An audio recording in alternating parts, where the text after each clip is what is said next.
Good afternoon, everybody. Hope y'all are having a blessed day today.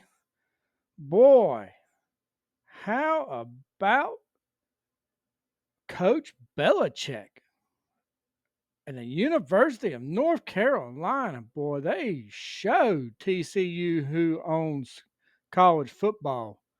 I mean, phew, when their heads high came out, did they ever come out? Are they still in there? I mean, they got pounded so hard. I mean, they might still be in the dirt. People might want to go check to make sure that team actually got out of that stadium. I mean, whoo, boy, man, definitely ain't the Patriots here. You know, they had a poll. I think it was either Facebook or Instagram. Someone had a poll up, and it said, you know, asking who they thought was going to win the game, UNC or TCU. And but they didn't show like the percentages of who of how the voting was going. I voted TCU. They did well last year. So I was like, I would go with TCU. I don't know nothing about UNC. I click TCU. After I click done, I think at that time it was 73% was voting UNC and 27 for TCU. My goodness.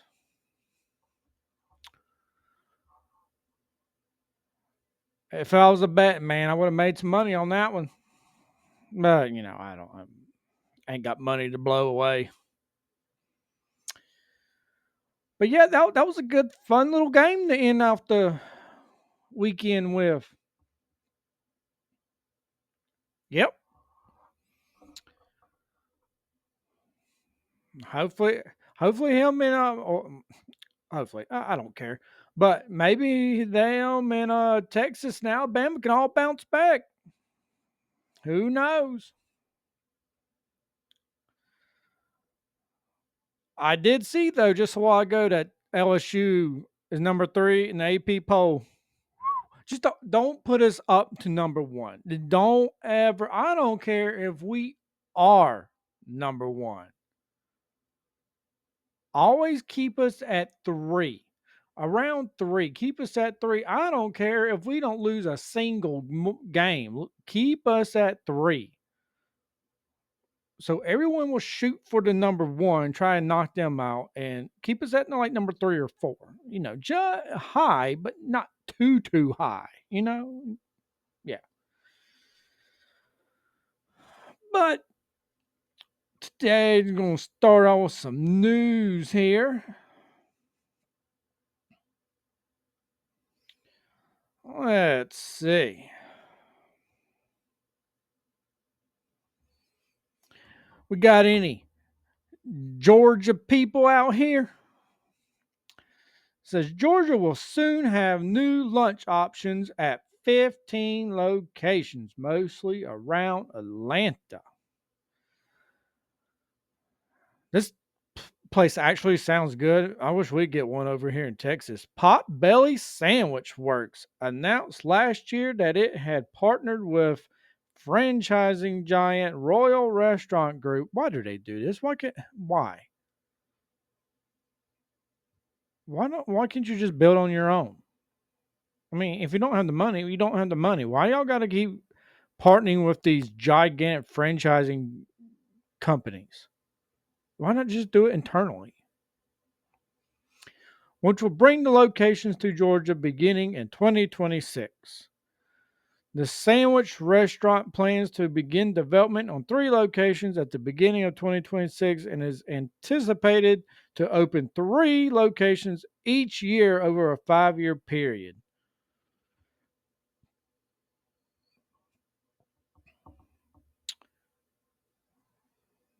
Let's see. Oh, it's a Chicago based corporation. Let's see. They've got 9 locations in North Carolina. They got Nashville, Tennessee, Olive Branch, Mississippi. Let's see. Well, apparently there's like 63 locations in Texas. Virginia has 29. I don't know if I've ever seen one. News to me.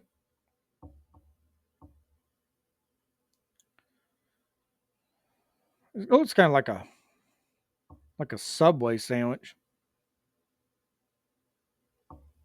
Yeah. So if you Georgia people over there, I'll get you a new sandwich location.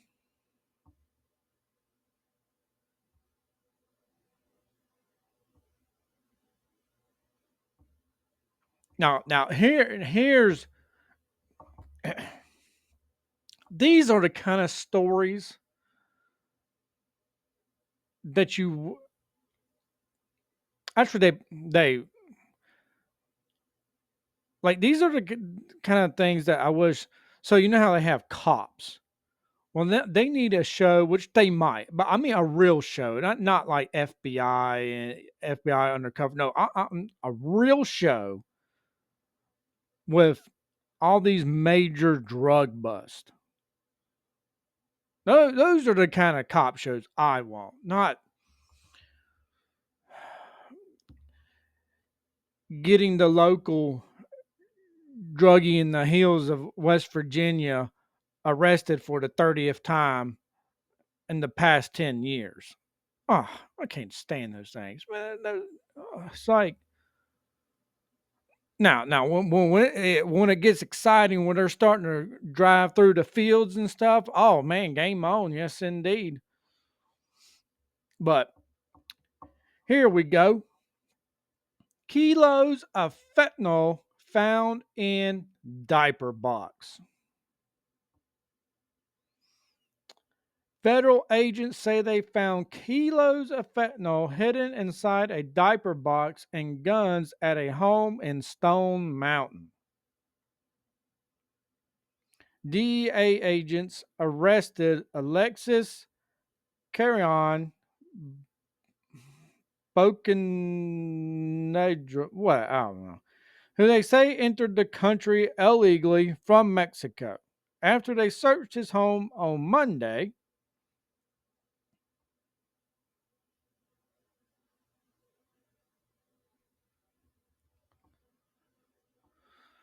during the search, agents found 2 guns, including an AR 15 rifle, under his bed. When they went to check a shed at the home, agents found 5.5 kilograms in a Huggies diaper box.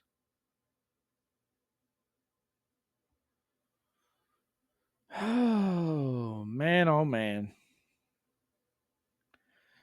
J.W. Chung, a special agent in charge of DEA's Atlanta division, said in a statement that the agency is committed to removing drugs off metro streets. Fentanyl is a poison that continues to claim lives, and combining it with firearms only increases the danger. The DOJ says the following agencies helped with the case: Bureau of Alcohol, Tobacco, Firearms, and Explosives, the Gwinnett County Sheriff's Office, Atlanta Police, and DeKalb County Police. Wait, what? And Sandy Springs Police. I thought those were sheriffs.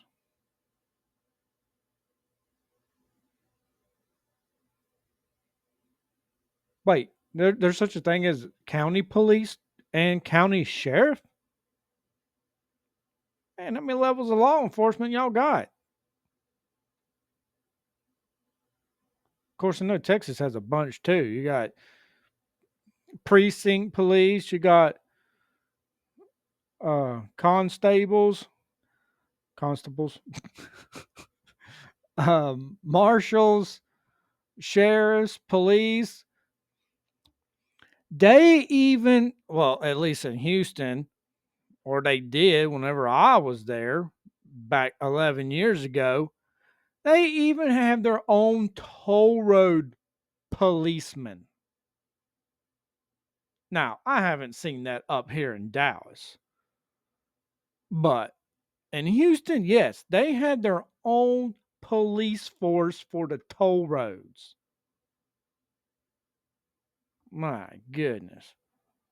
That's why I always drove on the new one that they were building out there because there was no police out there and there was no toll roads yet. And the speed limit was like 80. Well, actually, I take that back. I don't even know if they had a speed limit yet, but my truck would only do 80. Oh, man. Let's see.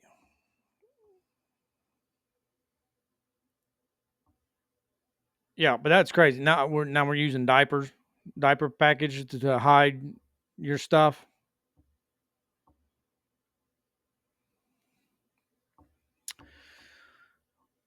Here's another little update for Georgians.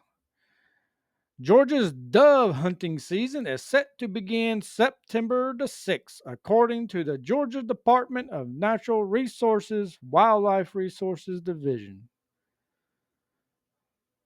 The state's annual dove season will run through October 12, offering hunters the chance to pursue the migratory birds during multiple segments, with shooting hours from 1/2 hour before sunrise until sunset. The daily bag limit for doves is set at 15 birds per hunter.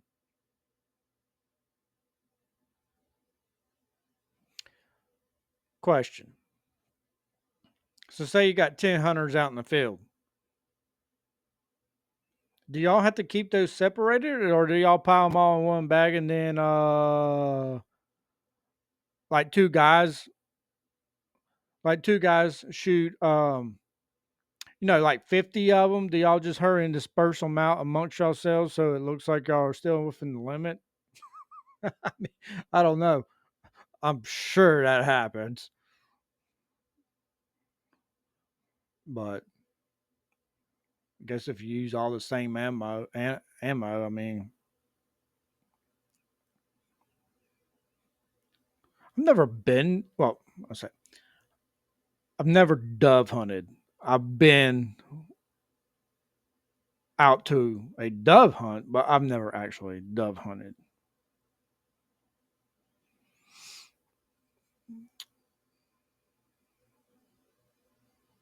Dove hunting is a great way to introduce kids to hunting because it's a low pressure, engaging, and exciting social atmosphere, says Kara Nixis, whatever, a wildlife biologist with the Georgia WRD. So get ready, Georgia. Your dove season is coming up. Ah, another great one here. Also, Hinesville, Georgia.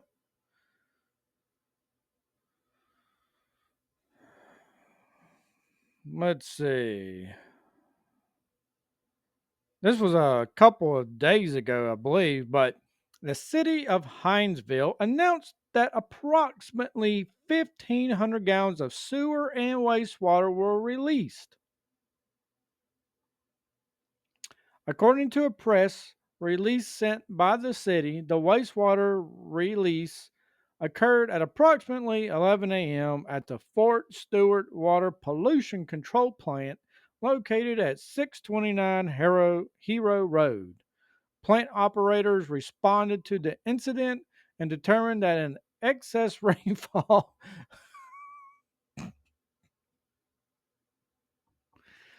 really of 1.5 inches caused the sewer water to release. 1.5 inches caused that. I mean, what kind of plant y'all got? The city also said that due to the rain, the released wastewater may have reached state waters, resulting in a spill. How high are y'all's containment walls? A inch and a half? My goodness. I mean, yeah, that's quite a bit, but to cause a spill, man, it's pretty bad.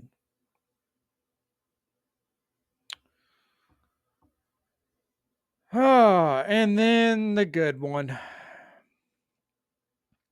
All the finest stories I'm coming to realize come from a couple of locations. A, they're either coming from Florida and living up to the hype,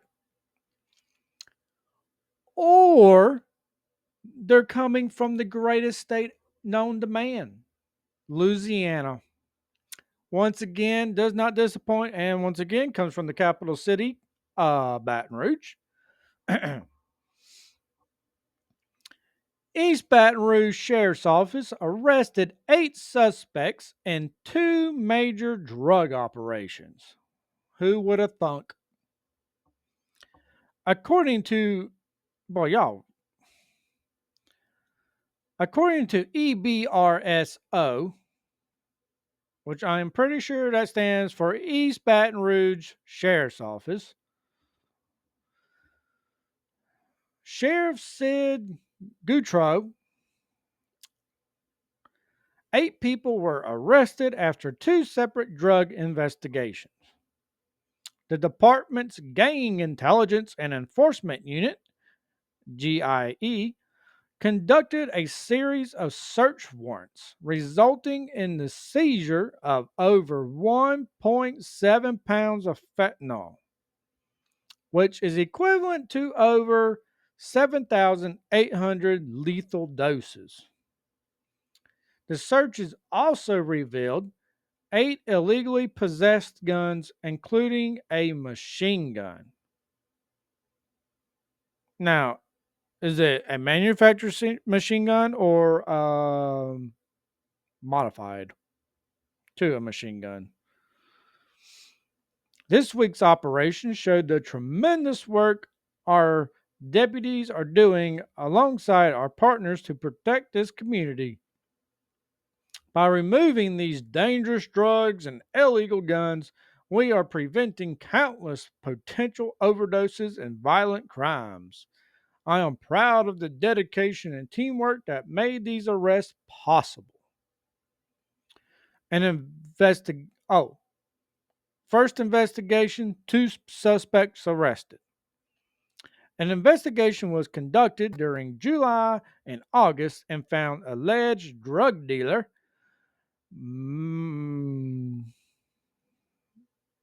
some Malchai, I don't know, something Tillman, 46. Agents made controlled purchases of crystal meth and fentanyl. The search of an apartment complex in the 3400 block of Bluebonnet Boulevard turned over the following: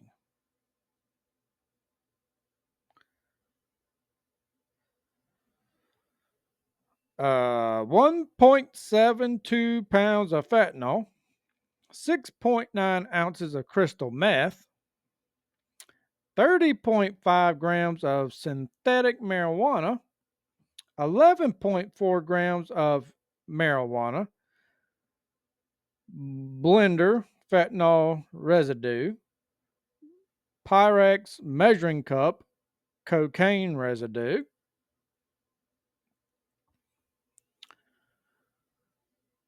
a vacuum sealer, 2 digital scales, bottle of acetone, narcotics cutting agent, boxes of plastic bags, $1,181, and a Smith & Wesson 9mm handgun.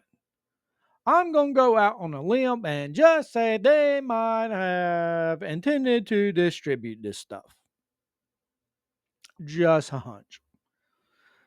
And Tillman's charges are 2 counts of distribution of Schedule II drugs, 2 counts of possession with the intent to distribute a Schedule II drug, possession with the intent to distribute a Schedule I drug, possession of a firearm with a controlled dangerous substance, possession of a firearm by a convicted felon. Oh, boy, he's already been in trouble. Possession of a drug paraphernalia. Did those other 40 other things not cover that too? So there's a separate charge. Isn't that not kind of redundant? You just said 2 counts of possession with the intent. Why didn't that just include the, I mean, yeah, drug paraphernalia? I don't, whatever. An operation of a clandestine lab. Troy Bale, 37, was arrested during a search warrant. He faces charges of possession with the intent to distribute a Schedule II drug, possession of a Schedule I drug, and the possession of a drug paraphernalia. That was the first investigation. The second investigation includes 6 arrests. I tell you what, they just don't make them like they do in Baton Rouge anywhere else.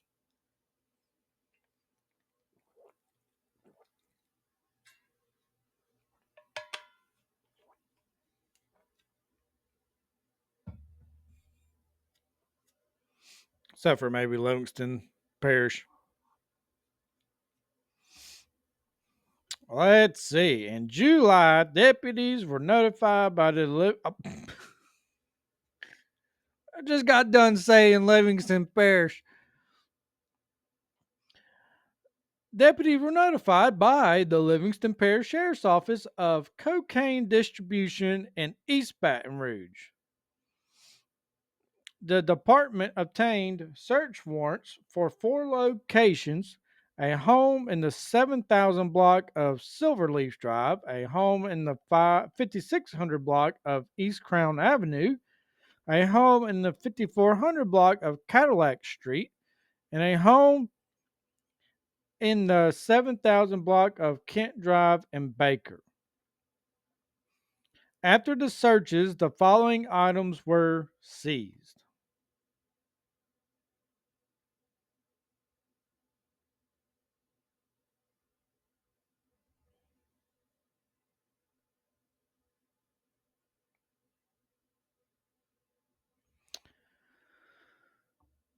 Here we go. 27.3 grams of marijuana, 27 dosage units of tapping total, oh, whatever. 16 grams of crack cocaine, 7.25 dosage units of oxycodone, 6.7 grams of mojo, MOJO, digital scales, $5,862 in currency, 3 9mm handguns, 3.40 or 340 caliber handguns, 1 reported stolen, a stolen .38 revolver, a rifle. Yeah, these guys weren't playing, were they? The following suspects were arrested after the search warrants. Don't even know how to pronounce that first name. Something Banks, 20 years old. Let's see. Possession with the intent to distribute Schedule II drugs, possession of marijuana, possession of drug paraphernalia, possession of Schedule III drugs, 2 counts of illegal carrying of a firearm, illegal possession of a stolen firearm. Is this a whole family affair? Dalen Banks, 22.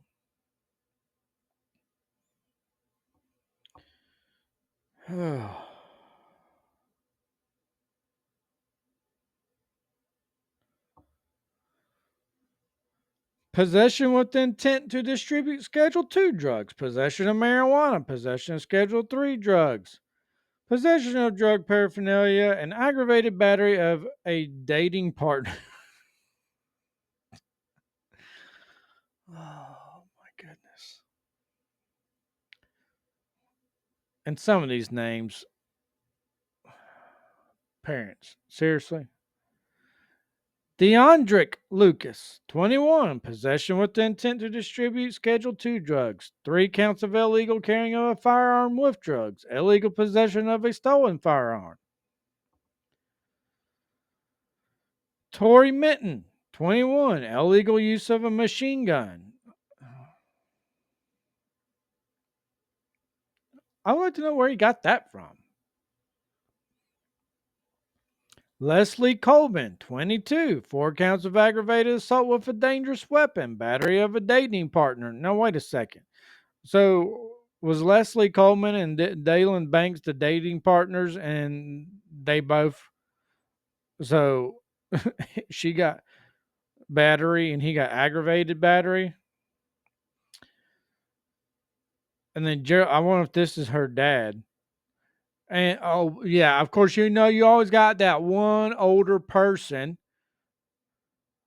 Gerald Coleman, 52, possession of drug paraphernalia. Good gravy.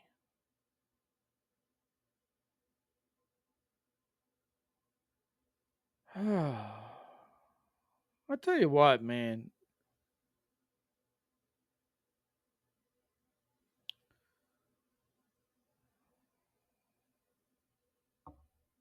Just always keeps coming. Like, what possesses these people? Like, y'all can't go get a real job?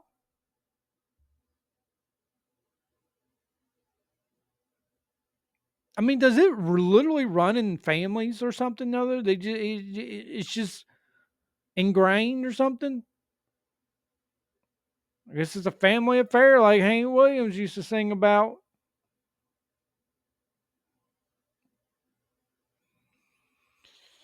Whoo, man.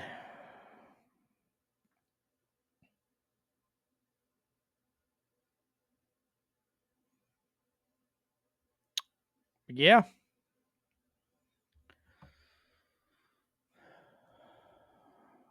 I mean, 21. One's 20, 21, 22. I mean, y'all pretty much. I mean, I don't know how many years that is, but I mean, some of y'all got charges against y'all, like 10 charges or more. I don't know how many years each charge holds, but whoo, that's not good.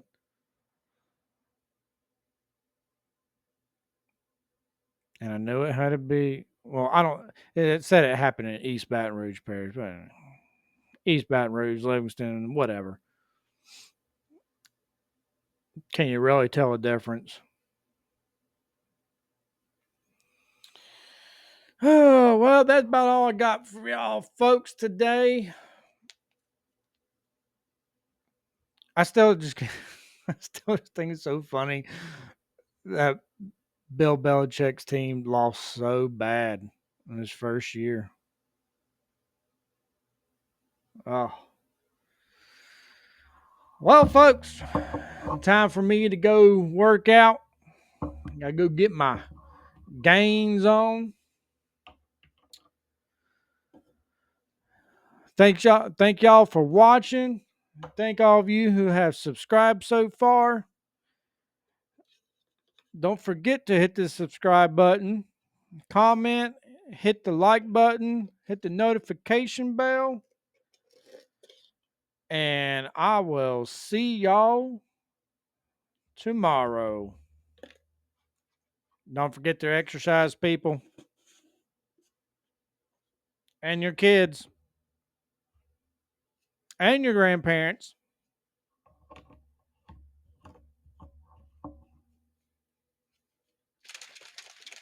Gotta live healthy lives, folks.